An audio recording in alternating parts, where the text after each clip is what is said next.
Hello everyone.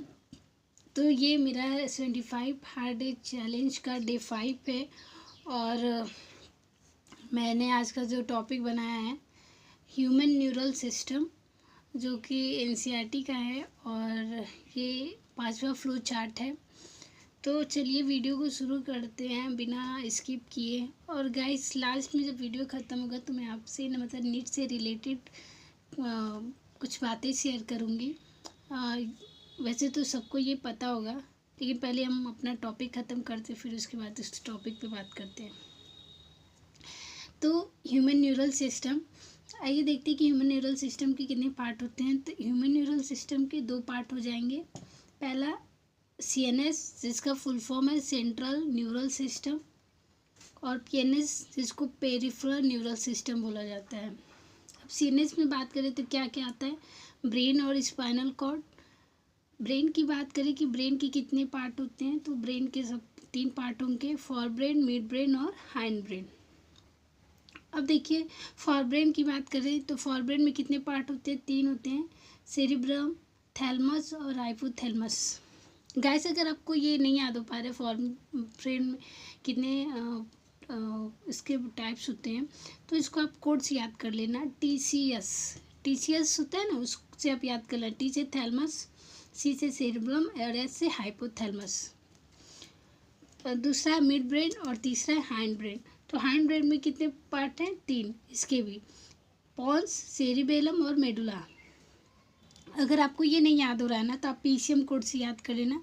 जैसे physics chemistry math होता है तो आप उसको PCM से याद कर लेना कि P से पोन्स, C से सेरिबलम और D से मेडुला।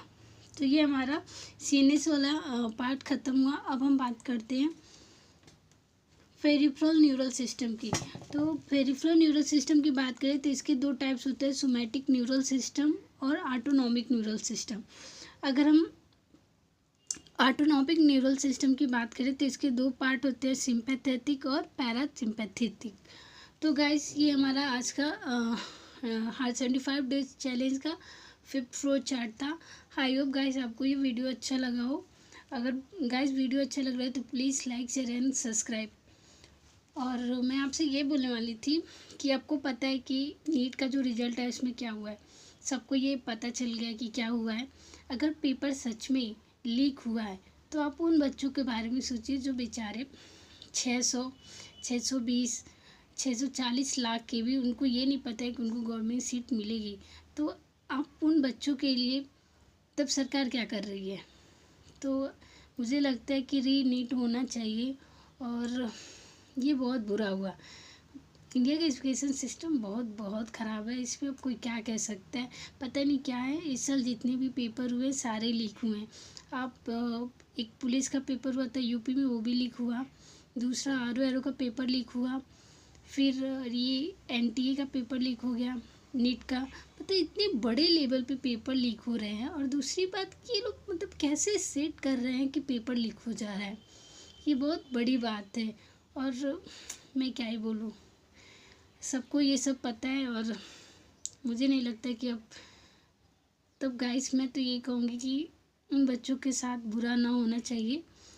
तो देखिए क्या होता है, गवर्नमेंट मतलब क्या डिसीज़न लेती है, पेपर कैंसिल होगा नहीं होगा, देखते हैं क्या होता है। Thank you.